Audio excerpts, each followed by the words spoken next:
everybody, welcome back to my channel, and this video, as you've guessed, is about eyebrows. So I have changed, I say so much, I'm so sorry. I have changed my eyebrow routine and technique over and over and over.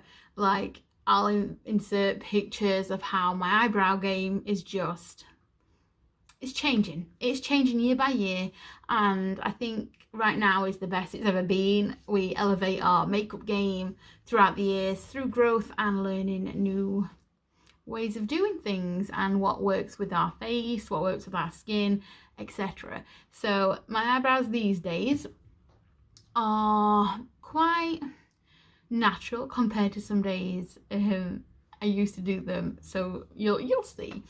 But yeah, I think we all go through stages of thin eyebrows, we go through thick eyebrows, we go through the new trends, yeah. But right now I'm really happy with how my eyebrows are, so this video is about how I style them, how I shape them, tint them, and put makeup on them. So all you will need for this video is a tinting kit. For this one we use the Eyebrow, either drop the box, but you know I call it because I'm like Spider-Man. A tinting kit, pick whatever shade you need. We need Vaseline. I just use lip Vaseline because I'm just basic, and the real tip of Vaseline is for my baby's butt, for when she can't go toilet, so I won't be using that on my face.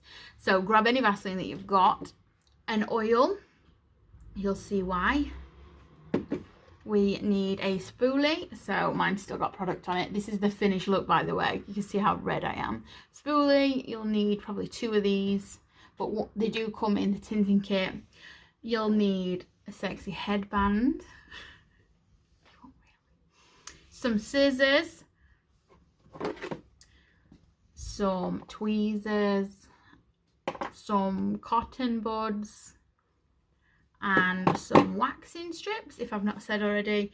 I think you're good to go. With the whole makeup thing, is totally your preference on what you want to do and how you want your eyebrows to look. I personally use a powder for my eyebrows at the minute, so I use just a normal eyeshadow powder. I don't know why, but I'm like baby braining today for some strange reason. Not pregnant. And a little like thingy. So professional. And to be fair, I don't like the eyebrow gels. They're good for keeping things in place, yeah, but for me personally, they're very soft and they're not as dark as I want. So yeah, basic again. What I do for my eyebrows to keep them in place, to keep them that feathery sort of look, I use a old beaten up mascara with a wand that's very thin, and the comb is really like skinny bristles, so there's not hardly any product in there. I know it's unhygienic or whatever, but it works for me. It's totally up to you. Do not use a mascara that is full. It won't work. I have tried. Please do not do that. So when I've tinted my brows, I wax them, then I put makeup on them. You don't have to do the makeup step. If I wasn't doing this video, I would leave them as they are. I do go out with my eyebrows just tinted. I can go out. It's not like, oh, I need my eyebrows on anymore because of this tinting kit. It's really good and not sponsored, but yeah, this is, I'm going to stop rambling. This is my eyebrow routine. I hope you enjoy.